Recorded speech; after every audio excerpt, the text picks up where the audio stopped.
You're listening to Beyond Wellness Radio, bringing you the cutting edge in health, biohacking, and sports performance. Stay up to date and listen anywhere and anytime on your computer, tablet, or smartphone by subscribing on iTunes. Catch your host, Dr. Justin Marcagiani, as he answers your burning health questions as well as interviews from world-renowned guest experts. For more Beyond Wellness Radio, go to beyondwellnessradio.com. Hey there, it's Dr. Justin Marcagiani. Welcome to Beyond Wellness Radio. Feel free and head over to beyondwellnessradio.com where you can access our full podcast transcriptions. While you're there, you can also sign up for our thyroid and female hormone video series. This series goes into the root cause of why your hormones are out of balance. While you're there, you can also schedule a functional medicine consult with Dr. Justin, myself, where we'll dig deeper into the root cause of your health challenges. Feel free and think of sharing this podcast with at least one person. This podcast grows by people sharing it. Sharing is caring. If you can think of one person that can benefit from this information, please feel free and share it. If you're enjoying the podcast, make sure you subscribe on iTunes. You can also click below the video or podcast where you'll see the iTunes review button and leave us a review. You can also sign up for the newsletter at beyondwellnessradio.com where you'll get updates before anyone else. Thank you so much and enjoy the show. Hey Evan, it's Dr. J. It's a marvelous Monday here. How's it going over in Louisville? Hey, it's great this morning, man. I've been watching Cardinals actually all morning fly around. It's spring is in full bloom, so I'm happy. That's great. Your mic's sounding really good today. Good. Love it. All right, well, let's dig in today. We talked pre-show. We wanted to dive into the issue of magnesium. So I'll let you open it up here. Yeah, so magnesium, everyone hears about it. A lot of people likely supplement with some form of magnesium, and we're going to kind of break those down. But by some estimates, up to 80% of Americans or more are magnesium deficient. And so there's a real awesome lady that you and I probably need to get on our podcast, which is Dr. Carolyn Dean, a medical doctor who wrote the book, The Magnesium Miracle. And I think a new version of it came out in 2014. But long story short, I'm just going to read off some of the top 22 symptoms or conditions that can affect or be affected by magnesium. So this is anxiety, panic attacks, asthma, blood clots, bowel diseases, cystitis, depression, detox, diabetes, fatigue, heart disease, hypertension, hypoglycemia, which my blood sugar is a lot better now that I have more magnesium, insomnia, kidney disease. I've read about kidney disease being because if you're deficient in magnesium, now calcium is going to be able to take root in your kidneys and you're at more risk of kidney stones if you don't have enough magnesium.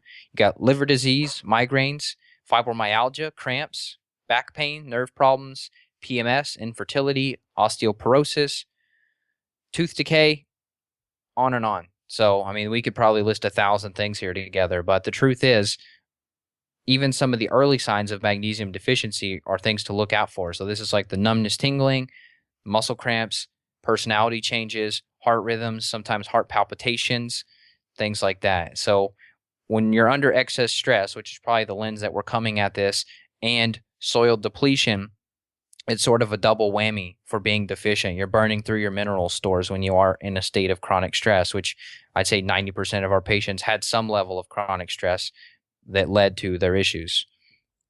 Yeah, I totally agree.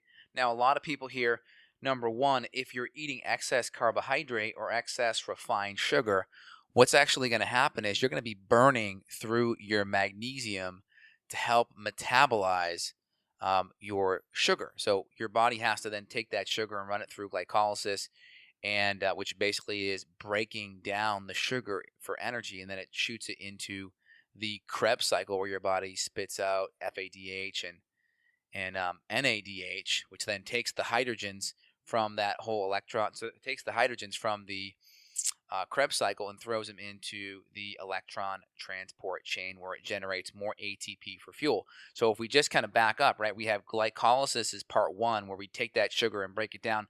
Then we shoot it into the citric acid cycle, aka the Krebs cycle.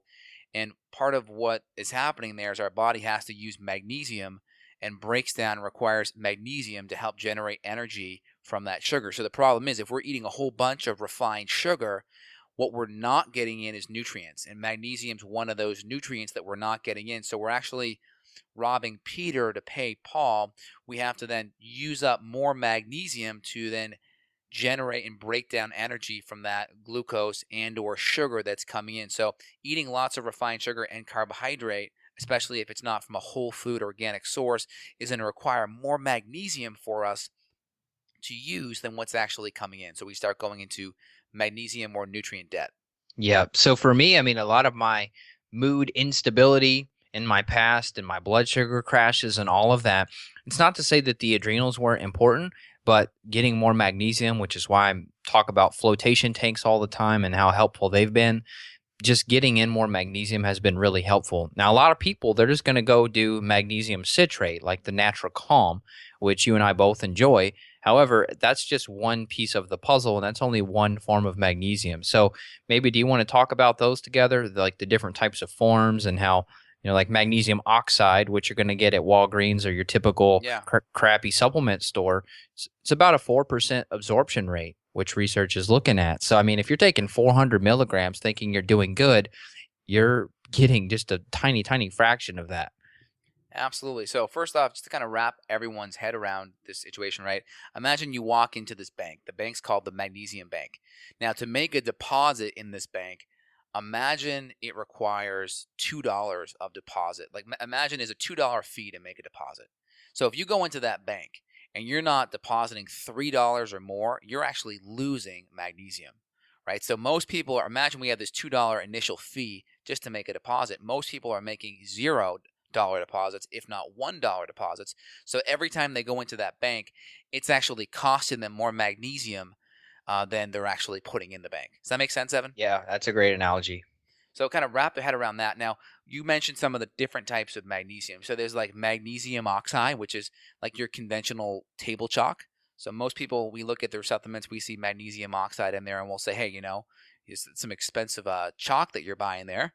And then number two, typically if they're doing magnesium oxide, we want to know what the reason is. A lot of people are taking magnesium oxide because it's cheap, number one. And some doctors will recommend it because of the laxative effects that it has. So it may not be a bad thing if you are using it for a laxative effect. I typically will use magnesium citrate for a laxative effect because it is better absorbed. So I do like that part. And many people are getting it like in their magnesium powders or like their typical natural calm, that like powdered magnesium. We'll typically use that for a laxative effect. So you have magnesium oxides, kind of the low end on the totem pole. Citrates one step above. And then depending on the next steps, we'll either go with a magnesium malate because malic acid kind of enters the Krebs cycle. So that kind of magnesium can have an effect with the Krebs cycle, which can be nice, and it's very well absorbed. And same with magnesium glycinate. So we'll use magnesium malate or magnesium glycinate.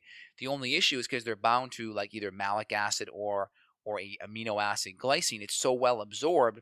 Because it's so well absorbed, it tends to not create the same laxative effect that magnesium citrate or magnesium oxide has. So we'll use magnesium malate and glycinate to have that sedative, kind of absorptive, nutritional, repletive effect, where we'll use the citrate more for a laxative effect. That's great. Yeah. So what do you say you use more? Do you use malate more or glycinate? That's always kind of the debate. I hear a lot of people using glycinate these days when they enter that on their intake forms.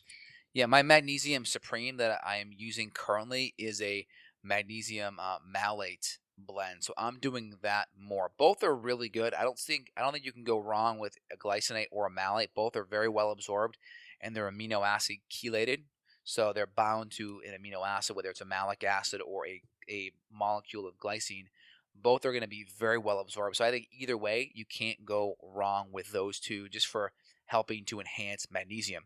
The next one we have is the magnesium threonate, which I know you have in your supplement line, Evan, which is great because that's one of these amino acid chelates that actually is bound to threonate, which actually can cross the blood-brain barrier. So that can help with extra bits of anxiety and it can help with brain inflammation. I find you can still get very good effects with the glycine and the malate as well, but the threonate is very good too. Yeah, so a story about that is I had a female last week that I was working with who had severe anxiety issues. She was on Ativan, the prescription anxiety drug, and within a week of starting the magnesium threonate, she was able to completely stop the anxiety medication, and she went from having panic attacks per day to having no panic attacks at all. And I was honestly surprised. I did not think it would be that profound, just magnesium. I mean, usually we're thinking, passion flower or chamomile or theanine or some of these other botanicals. Something that powerful coming from magnesium, it kind of blew me away, to be honest. Yeah, magnesium is powerful, and just stabilizing your blood sugar will help, right? Because remember that magnesium bank, right? It costs $2 for a deposit. If we are mitigating the foods that are causing us to, put less magnesium in our tank, meaning we're choosing foods that are stabilizing our blood sugar. Because if our blood sugar is swinging less throughout the day, if we're not on a blood sugar roller coaster, that's going to help stabilize our blood sugar, and we're going to need less magnesium to help metabolize the nutrients that go into the Krebs cycle. And then number two, we're adding in nutrient-dense foods that have more magnesium. So instead of coming to that magnesium bank with $1 in deposits, we can come with 5 and 10 and 20 because we're adding in nutrient-dense magnesium-rich foods. So a couple of those foods we may talk about here are going to be your leafy greens. Very helpful. Nuts and seeds are going to be very helpful too. Magnesium is going to be great. And especially if you're eating fish, especially fish, mackerel, salmon are going to be great for magnesium, as well as calcium, especially if there's some bones in there. If you eat those little small bones, they're small enough where you can chew them up. You can get extra calcium and magnesium in there together. Green beans can be very helpful. Avocado is very good. You could do even a little bit of banana. Again, if it's glycemically inappropriate, you'd want to go more with avocado because it's higher in fat and low in sugar. You can also do high-quality dark chocolate is very high in magnesium. It's postulated that many women in and around PMS time, those cramps they're getting, get helped by magnesium. So a lot of women actually crave dark chocolate around PMS. So if you're reaching for the high quality 85% cacao and up dark chocolate, that's going to significantly help with those cramps. That's amazing, isn't it? It's sort of you're having these cravings and you don't know specifically why. You're probably just trying to get some magnesium in. Obviously, dark chocolate's delicious, but for me, I've had great success in recommending the citrate form too, for some of the hormonal changes that happen. Sometimes constipation's happening around the cycle too. That and the cramping have both been alleviated with the citrate. So it's almost like I would recommend everyone having at least a few forms around, and you just have to really have these in your toolbox. And then depending on what you're trying to treat at that time, you can bring in or cycle out on or off different types. Absolutely. And then you have other types of magnesium, such as our Epsom salt baths. Yep. Epsom salt baths are excellent because you can absorb a lot of magnesium in the actual Epsom salt bath. And the nice thing about it is you increase the surface area because your skin's in the actual Epsom salt bath. So you absorb a lot of that magnesium there as well, which is phenomenal. So with Epsom salt baths, you're getting a lot of magnesium sulfate, if I remember correctly. So that magnesium sulfate gets absorbed into your skin, and that can have a very positive effect. That's it. Yeah, the other one's magnesium chloride, which a lot of people have been emailing me asking about the magnesium oils, which have been really, really, really effective and really popular. You have to watch out. Some of these magnesium oil companies, they're just big pyramid schemes. So you really got to look and see who's promoting. I won't call them out specifically, but there's a lot of people in the health space promoting specific brands that are huge multi-level marketing affiliate-based schemes, and you're paying, double or triple or quadruple what you should be paying, and you're not even getting what would be, the highest quality. So you got to look for the quality, and you got to look for who's selling it, what company is selling it, etc. You always got to weigh that stuff in. Don't get wooed just because someone has a cool voice or a nice attitude to them. You got to really look in and make sure that it's legit.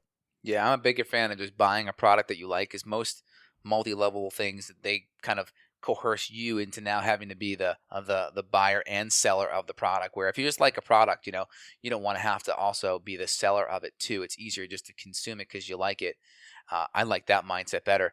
But shifting gears back to the Epsom salt bath, you can do 1 to 2 cups of like the Epsom salt, which is basically magnesium sulfate, and you can sit in that bath for about 10 minutes, and that'll have some incredibly relaxing effects. Yeah, I do a few Epsom salt baths per week. And then when I was in Austin, at least I was floating, going into the float tank where you're not getting just a cup, you're getting 1,000 pounds of Epsom salt and about 10 inches of water. And you come out feeling incredible. I was doing that about once a month, but I haven't since. So there is a place here. I just haven't made it in there yet. That's great. Like my biggest thing is have like a nice magnesium drink or like a Tulsi tea, kind of decaffeinated holy basil adaptogenic herbal tea at night. And then if you're really having a stressful day, light a couple of scented candles, maybe a little bit of lavender oil under your nose, and then sit in a nice Epsom salt bath for 10 minutes. And that will promote significant relaxation. Yeah. So should we talk about ways that people are running out of magnesium? I kind of alluded to it, the stress, obviously the dietary exclusion of things that have magnesium in it. Maybe we could talk about just basically people are burning the candle at both ends and we're kind of burning up magnesium like jet fuel. Exactly. So, a couple of things here that will influence your magnesium levels. Number one, like I already mentioned, eating high sugar foods will do it. Eating nutrient poor foods will do it. Being under emotional stress, like you mentioned, because magnesium has about 300 plus enzymatic roles in the body, according to research, right? And research tends to be, under appreciate, what's happening from a nutritional perspective. So it's probably even more. And that if we're under more stress, we're burning it up and it has that many roles, that means we need it. It's even more important, right? Because what enzymatic system in your body do you want to short circuit today? Most people know that feeling great means having all systems working on all four cylinders. So we know that we need about 500 milligrams of magnesium a day. About 500 milligrams is the upper limit of the RDA. Most people are only getting about 200 milligrams. So if we can choose the right foods, like I mentioned, so just getting that little bit of dark chocolate can get you about 300 milligrams right there. You have an avocado and some leafy greens. Now you're cooking on all four cylinders there. And then if we're choosing foods that are glycemically appropriate, not super high in sugar or not overdoing caffeine, now we're going to be able to hold on to a lot more of the magnesium we're taking in. Now, let me ask you this, because this is a bit of a controversy. Why is calcium so promoted? I mean, I could just remember as a kid, one of my grandmothers just eating those stupid little, and I can't even remember the brand of it. It was a purple box of chocolates. It was calcium chocolates. And it's so heavily promoted. I mean, if we have so much research on magnesium now, and we're mostly getting excess of calcium due to all the fortification, why in the world is magnesium? Why is this the smoking gun, or why is this the hidden nutrient? And calcium so heavily promoted to women, especially, and to people aging for the prevention of osteoporosis. It's starting to look like the more and more research there is that magnesium is actually going to be one of the key players, as well as vitamin D and vitamin K, to prevent bone loss. Yeah, I do think magnesium has more roles in the body enzymatically, just according to what the body's going to use. But I mean, we do know the bones are a big storage site of calcium, right? It's the largest. We also know that half your bones are protein. People forget, like, okay, so we got to eat protein. If we have digestive issues, we can see how that can contribute to bone loss, because the same mechanism that's involved in breaking down protein is actually involved in ionizing minerals. So you can see when we start to have protein issues and digestive issues and leaky gut, that's going to create calcium and magnesium and other mineral problems. And then if you look at just the top 10 foods, right, we're using healthaliciousness.com. The top 10 foods for calcium are very similar to the top 10 foods for magnesium. So it's going to be your nuts and seeds, your dark leafy greens, your high quality fish, right? Avocado, dark chocolate, a lot of your greens, like I mentioned, almonds, canned sardines with the bones, especially with the fish. You want to eat the bones because that's where more of the calcium is in the fish. So if you're getting a lot of the high nutrient magnesium foods, you're going to be getting a high nutrient amount of the calcium foods. The next question above and beyond diet is, do you have extra stress in your life that will require supplementation, whether it's magnesium and calcium? We always give it in our high quality multivitamin, but we'll typically give extra magnesium where there's stress. And if you're trying to grow and help support bone health, then we'll add in some extra vitamin K and vitamin D, and maybe even some vitamin A, as well as the good quality magnesium and calcium foods. Yeah, see, those are the more important pieces, and I don't know if there's not as much money involved or if it's just old science or what it is, but you're never going to hear your mainstream physician or practitioner promoting magnesium so heavily. But this and vitamin D and vitamin K, like in protein and good digestion and making sure you don't have parasites, all that, this is the real deal. This is the real way to prevent the age degeneration that really does happen, as we get older. I mean, my grandpa, for example, I think he shrunk already like 1.5 inches. And it's like, what if I were to give him this information 10 years ago? How much of that would I have been able to prevent or maybe even reverse as we start getting these things back in check and not just, having the doctor try to throw him on calcium supplements every time he goes into the office? Yeah, your body can heal too, right? Vitamin K helps bring calcium into the tissue back into the bone where it belongs, right? Typically, calcium will go out into the tissue as a means of inflammation. We know these like little calcium plaques that can hit in the arterial walls of the vasculature in the heart, for instance. Well, why is that calcium going in there? That's part of the Band-Aid process from inflammation. So if we can reduce the inflammation, we can make sure we have enough vitamin K to keep the calcium where it needs to go. And then if we can use a lot of our nutrients to help reduce inflammation along with the healthy diet and healthy gut microbiota, we're in a much better place.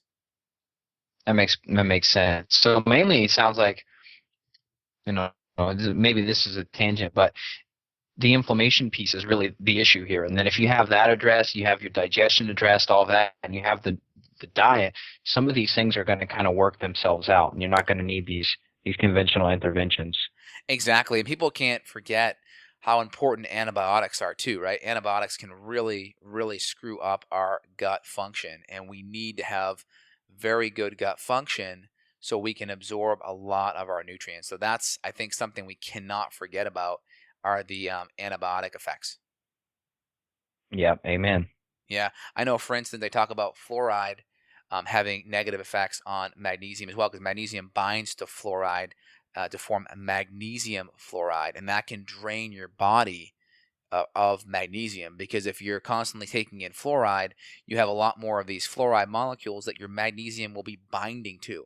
So the more we're getting in fluoride from our drinking water, which is not very healthy unless it's coming in a natural calcium fluoride source, if it's the hydrofluorosilicic acid that's added to our water supply for the dentin thickness or to help improve the outer structure of the teeth, it's actually shown to be ineffective when it comes to calcium taken internally. It's like trying to protect yourself from the sun by putting suntan lotion in your water. It's much better from a topical perspective, not internally taking it in. Oh, that's a great analogy. It makes it seem really stupid. Yeah, exactly. So, I mean, for instance, there's one article right here. I'm reading it from the British Medical Journal's research facility out of New Zealand that showed that women who simply take calcium supplements are at a much higher risk of heart disease. Nothing is said about magnesium.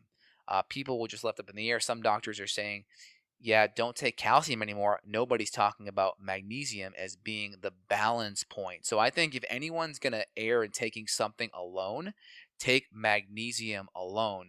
I believe people should be on a high quality multivitamin. And if you're taking something by itself, if you want to get extra calcium, it should always be taken with magnesium, just because of some of these studies showing these negative results of calcium by itself. But if you were to take one out of the two by itself, make sure it's magnesium by itself. And if you're going to do extra calcium, make sure it's at least in a compendium of magnesium at a 1-to-1 or a 2-to-1 ratio. Yeah. So here was another study, British Journal of Cancer. This is a new one, December 2015. It looked at 66,000 men and women aged 50 to 76. And they were in this vitamin and lifestyle. They called it a vital study first.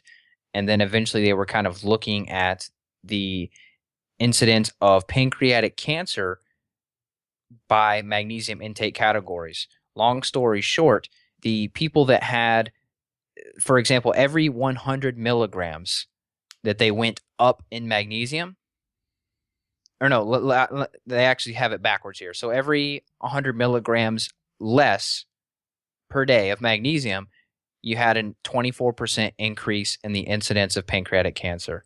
So I'm going to repeat that just to make sure it's clear. For every 100 milligrams per day of magnesium less that was consumed, your risk went up 24% every 100. Wow. That's a lot. That is. 24%?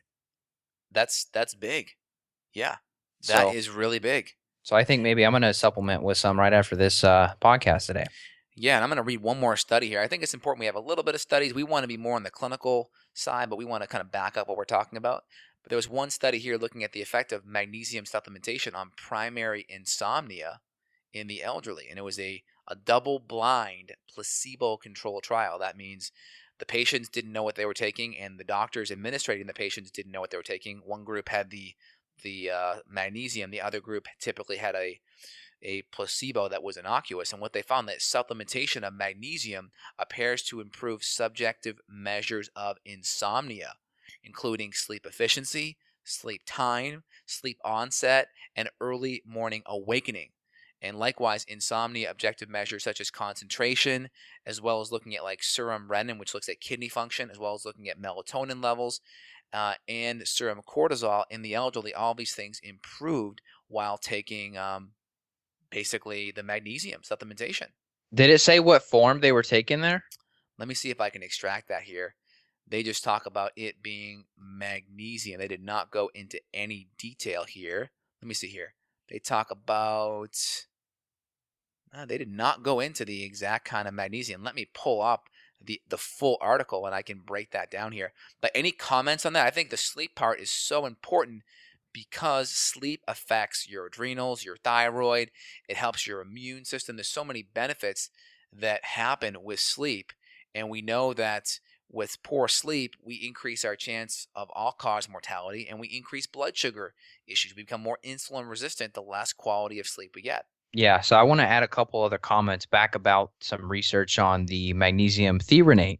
One was looking at when you can elevate the brain magnesium levels. So when you can cross that blood-brain barrier, that you're going to change your fear conditioning. They call it fear extinction in the prefrontal cortex and the amygdala, sort of the fear center of the brain. That when you get more magnesium in there, you're going to be able to shut down that fight or flight response. So if we're talking about people that we're treating with adrenal issues, a lot of times that could be sort of a PTSD type scenario. So whether it was war or whether it was just other significant stress that contributed to PTSD, we can use this as well to try to basically free up that lock that the brain's stuck in that's keeping them in that chronic stress state. Now, another piece of it here too was looking at enhancement of learning and memory by elevating brain magnesium. So if you're looking for like cognition, everybody's interested in boosting their brain function. This form of magnesium is something that's very simple, and you don't really have to go into some of the heavy-hitting nootropics that I've written about. You may not have to do that. That may be like phase 2 or phase 3. This might be phase 1 for you to really help with, some of your mood issues. And then the last one I wanted to mention was just another study here on the stress effects. So you got kind of an anti-aging, sleep, cognition, relaxation, memory recall, PTSD, anxiety. All of this stuff can be helped here. Got it. Excellent. Oh, by the way, I was checking out that study just to kind of give you a whole kind of the full perspective, is that they were only looking at in that study magnesium oxide. Wow. And that gave that good of results even. Yeah, that gave that a significant result. Now, if you break it down, though, there's a couple of things that it looked at in there. I'm trying to get the exact definition here. So magnesium oxide is the most dense form. We already talked about it. And basically only 4% of it is absorbed, right? That's like the elemental magnesium portion of the magnesium oxide. So, for instance, if we're taking like a 500 milligram tablet, that's about 12 milligrams. Now, in this study, interestingly enough, they did, let me pull it up again here. I got the full study right here. They did magnesium oxide, which was very, very interesting, but about 125 milligrams of that was magnesium, elemental magnesium. So you're thinking that's the winner. That's why it happened. Yeah, so they administered magnesium oxide twice a day. Each tablet contained 414 milligrams of magnesium oxide as 250 milligram elemental magnesium. And we know that typical magnesium oxide is about 4%, 4% elemental magnesium. So what that means to me is that they had some magnesium oxide that had extra elemental magnesium in it. So these peeps right here in this study were getting, if we do the math here one more time, they were doing 2 capsules a day. They were getting about 830 milligrams of magnesium oxide, and they were getting about half of that was the elemental magnesium, which is far better absorbed.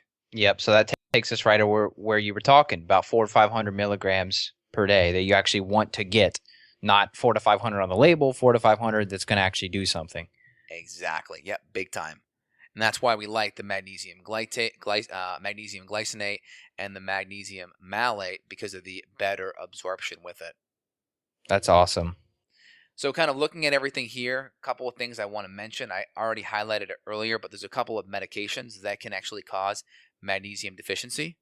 Obviously, any of your diuretics to help reduce blood pressure, because they reduce minerals in general, especially sodium, because sodium holds on to water, right? Increased water means increased pressure, so diuretics will decrease magnesium. We also have, and again, like these are like Lasix. These are things that we give for high blood pressure. And then we also have things like medications such as antibiotics, like gentamicin and tobramycin, which have an effect of creating magnesium deficiency. Things like prednisone or deltazone, these are corticosteroids, which again, if you have excess inflammation, guess why you'd be taking those? Well, to help reduce the inflammation. Doesn't fix the underlying cause. They also can create more blood sugar issues, which we know causes further magnesium deficiency. And we know they also can weaken the bones, right? So that means we can have an increased need for calcium and magnesium. And then we also know antacids, right? Antacids will cause our body to decrease HCl. And less HCl means less ionization of the minerals, especially magnesium. And we know insulin. Insulin as a drug can reduce magnesium absorption. But we also know we also stimulate insulin, Evan, eating what? Sugar. Yeah, bingo. So like I mentioned before with the blood sugar part, right? We're trying to go over core fundamental things here. Fundamental foundational issues is keeping blood sugar in check, and then also having an unhealthy digestive tract, right? Any kind of inflammation in the gut, whether it's an autoimmune condition, whether it's just a regular gastritis, or just a SIBO or a chronic infection, those can all drive nutrient malabsorption issues because, again, our gut lining's irritated. When we're irritated, we're less likely to digest and absorb and utilize and assimilate these nutrients. Alcohol is another one, too, that we haven't mentioned. That's sugar, basically, right? So, Yeah. Totally So, agree. think of your alcoholics and some of the issues that they develop. It makes sense that the magnesium deficiency is part of this. Absolutely. So I think everyone here, one, they should be eating a nutrient-dense, anti-inflammatory, whole food, low-toxin diet. That's number one. Number two is we should be on a high-quality multivitamin. So you can click on the link to visit Evan's site and or mine. We have some really good high-quality multivitamins that we use ourselves personally and with our patients that are chelated to amino acids like glycinate or malate to help with maximum absorption, and then taking it supplementally if you're under extra stress, right? Most people in this day and age are going to reach for the glass of wine at night or reach for the benzo like the Xanax or any of those other family of medications. Just reach for a little bit of magnesium instead. That's a much better, more of a constructive vehicle to help with relaxation. Absolutely. Imagine all of the bars just serving magnesium tonics instead of vodka or who knows what else. I think about that all the time, about the thousands of people that are trying to relax and de-stress at the end of the work week, but they're doing it in the most damaging and least effective method possible. Totally. So we'll put a lot of our references in the show notes. So make sure you subscribe so you can get the emails for that. Evan, do you want to kind of wrap things up on your end, and I'll do the same after? Yeah, I would say just this is another thing to have in your toolbox. It's not to say that you need to put all of your eggs in one basket and Right. magnesium is going to be capable of changing your life, but definitely go pick up the book or rent it at your library, The Magnesium Miracle. That book was what really convinced me to really look into this and to utilize this more. So I would say that's just another resource for further research. I like it. Yeah. Number one, take a look at your diet, right? Make sure the foods are anti-inflammatory, nutrient dense, and low toxin foods. Make sure they're glycemically appropriate, the right amount of carbohydrate for your specific levels. And then number 3, make sure your digestion's working. Make sure you don't have a gut infection. And again, I didn't even touch upon it. Objective testing. What do we like? Well, I like magnesium serum above 2 for your typical LabCorp range. And I like a red blood cell magnesium 5 or above. So magnesium serum is like what's in the blood. Red blood cell magnesium is what's actually inside. One's intercellular, one's extracellular. Extracellular means what's outside of the cell, right? What the blood cell's floating in, the serum, and then what's inside the cell. So magnesium serum 2 or above, and then red blood cell magnesium 5 or above if you want to be more objective regarding some lab testing to assess it. So again, if it's your first time dealing with this, reach out to myself or Evan if you need more help or guidance in dealing with these issues. Sounds great. Awesome, Evan. You have a great day. You take care. Bye. Bye. Got a question for Dr. J? Go to BeyondWellnessRadio.com and click the questions button. Then tune in to hear the answer. Also, if you like the show, click below to review us on iTunes. For more Beyond Wellness Radio, go to BeyondWellnessRadio.com.